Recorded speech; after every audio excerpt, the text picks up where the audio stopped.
You ready? No, but Okay, so I have some questions for you from Chad. okay, Question. yeah. Not that it affects me, Mm-hmm. but this is always asked. What are the playoff ad drop rules? Great question. I love where your head's at, Kristen. As for Chad, he usually asks this like after the fact, or he'll say like, "I didn't know that these were rules," or "I'll be held to rules that we used in years past." I'm gonna keep it status quo, what we've been doing the last couple of years, and what I'd like to see in the future is um,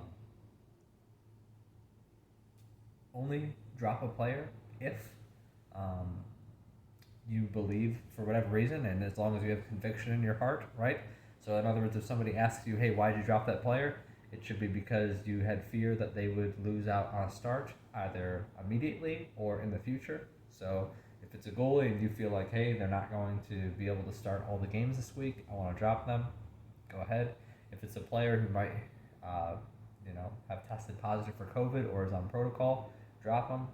If they're injured during a game, right, and you want to be proactive about it and say, "I'm just going to drop him now because I don't want to worry about it. It looks like an Aaron Ekblad type injury. Let's just get rid of him."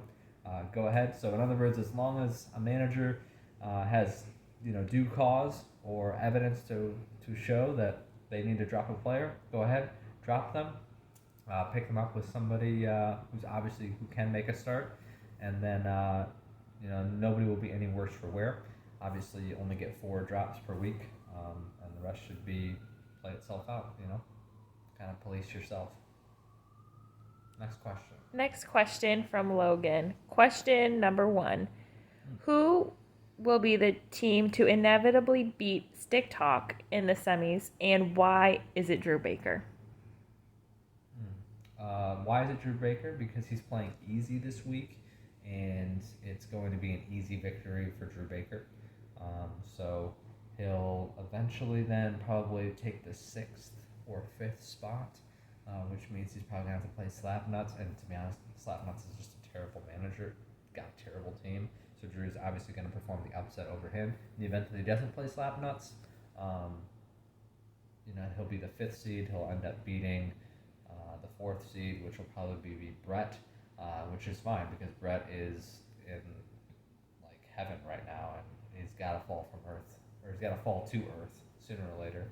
So I'm thinking either way, what Logan's seeing is Face Wash is the hot team, and he should get it in the playoffs. He should squeak in, and he should be either Slapnuts or White Light, and then from there he'll be able to play Logan in the semifinals because that'll be the next matchup. And yeah, so why is it Drew Baker? I think I answered that. So there you go. Next question. Okay, question 2. How does the commish feel about possibly watching arch nemesis Brett and Bobby partake in playoff hockey while he's left at home? Hmm.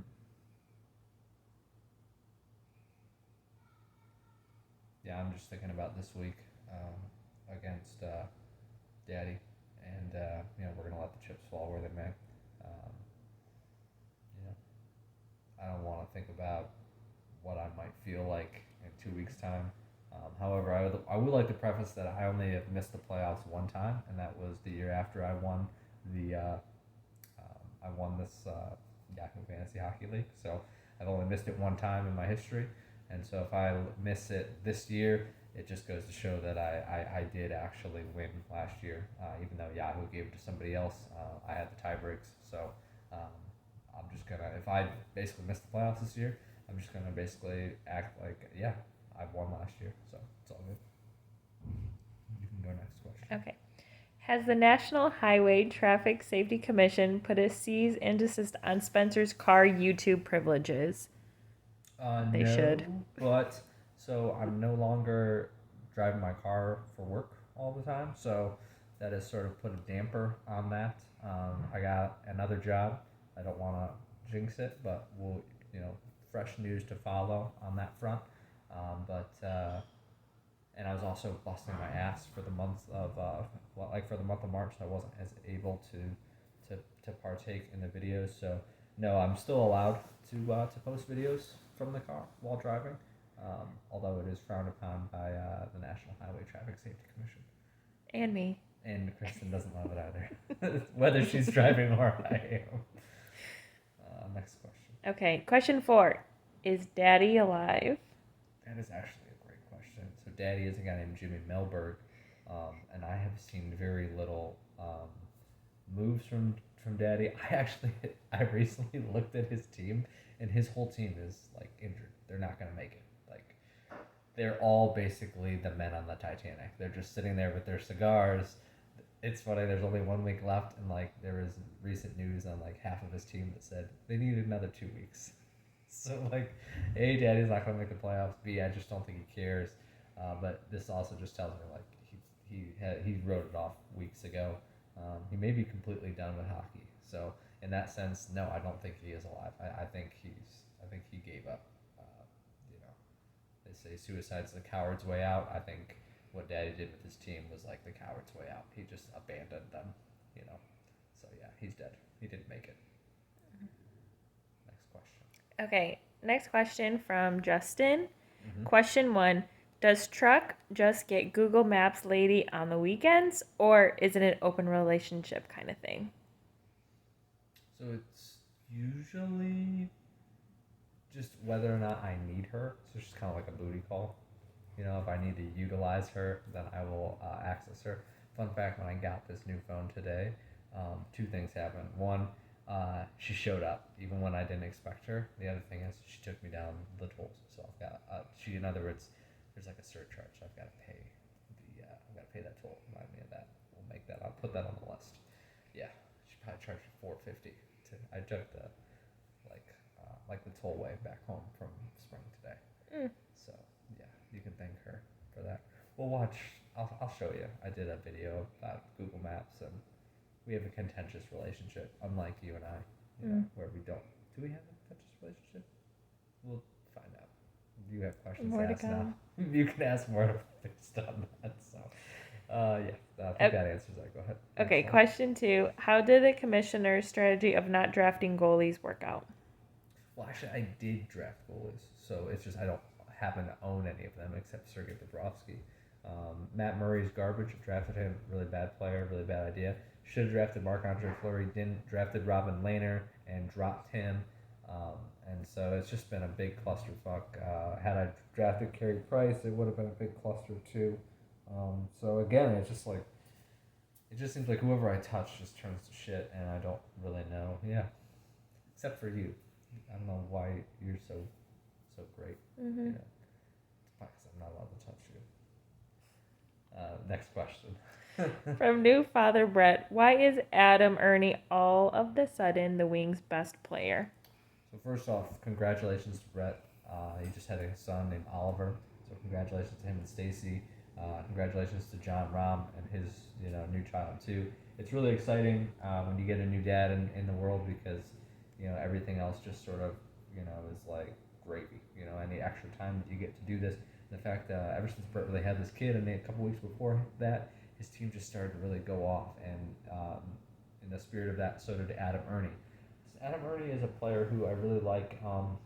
He's a grinder. He's really capitalizing on the minutes, and the competition doesn't go after him on a defensive approach. In other words, I don't think there's a team in the NHL who, in their pre-game analysis, or in the week leading up to the games against the Detroit Red Wings, are saying, "Hey, you got to watch out for this guy," right? So Adam Ernie is able to surprise teams. Nobody really expects much out of him, and that really takes the pressure off. So it's twofold. One, his competitors aren't aware of his existence, and then also it seems like his own team isn't aware of his existence. And then for a guy like Adam Ernie, there's just no pressure, and it's kind of cool. I mean, I love his name. It reminds me of like a Bob Estes, just because it's like a simple name. Adam Ernie, Burton Ernie. He's got one of the best last names I think in hockey. Or in any sport for that matter. And it's just the fact that he's just a relative unknown. He's not making a lot of money, so there's no pressure. And I think that's why he's the best player on the Red Wings. The other side is just the Red Wings are filled with basically like skeletons, and then Dylan Larkin, who's just not very good either. So Adam Ernie is young, he's great, and let him reap the benefits of of all that open space. So I think that answers the question. Any other questions from anybody? Nope, just questions from me. So, Okay. Oh, okay. Oh boy, here we go. so this season you seem to use COVID-19 as excuse for why you're doing so bad all the time. If it wasn't COVID, what excuse would you be telling me every week? I would say conditioning. My players are just they're not conditioned.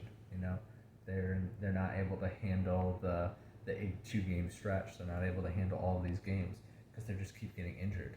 Um, I've been complaining about that, but if it wasn't COVID, it would just be conditioning. They're not. So just another excuse. It's just another excuse that it's not privy. Not it's not my fault, right? Mm-hmm. It's definitely not my fault. Mm-hmm. Any other questions? Yeah, when you're picking your players, why don't you pick the cutest ones for your team? They seem to do better.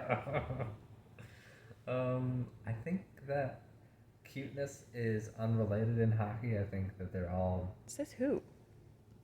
I think they're all equally unattractive.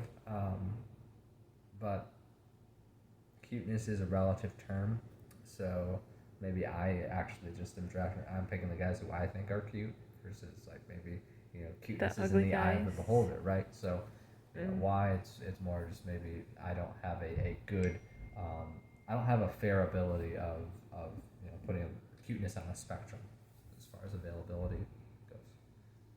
If you picked the cuter players, you probably have done better this year. I'd probably be in the playoffs had I picked cuter players for sure. Cuter players. Yeah, we'll need to make a manifest of or a cuteness spectrum, so I know what is facial hair cute, yay or nay, Yay. Is okay. So had I drafted Marc-Andre Fleury, I'd be doing good. Had I drafted Austin Matthews, I'd be doing good. Had I drafted Phil Kessel, I'd be doing good. Right? Or had I picked these players up while they're available, I'd be doing good. So, yeah. That's all I have for you. That's all I have. Well, gentlemen, good luck. It's one more week to go. There's a lot of great matchups. I know I've got Daddy on the block. I know Face Wash Boys has Easy on the block, and probably the matchup of the week is Benders Beware versus White Light. So you'd love to see kind of where that goes. As far as Legion of Doom, really good luck. I know the chips are against you, but you're not out of it. And then also to Dr. Manchester Toboggan, that you're not out of it either. So the nice thing is I think there's 5 teams that are really fighting for 2 spots. Congratulations. I'm just going to put it out there. Congratulations to Benders Beware. Brett, I think you're very close, but you're not quite there. But Benders Beware. I'm sorry, Brett, I think you're there. Benders Beware, I'm sorry, but you're not quite there yet. You're within my grasp, so look out. So congratulations to Brett, A, being a dad, B, I think you locked it in the playoffs.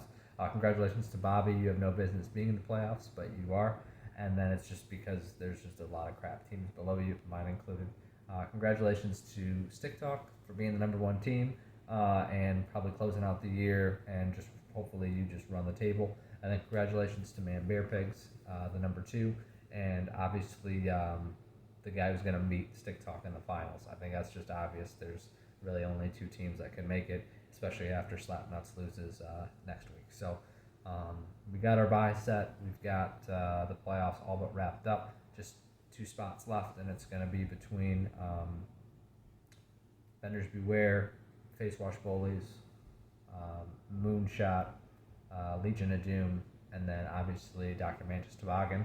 I'm gonna pick myself. I really like me in this spot, and I really like Face Wash Bullies in this spot too. So I think it's just White Light. You better bury Benders Beware, so that way Face Wash and I can make our way there. And then sorry to Legion of Doom, sorry to Dr. Mantis.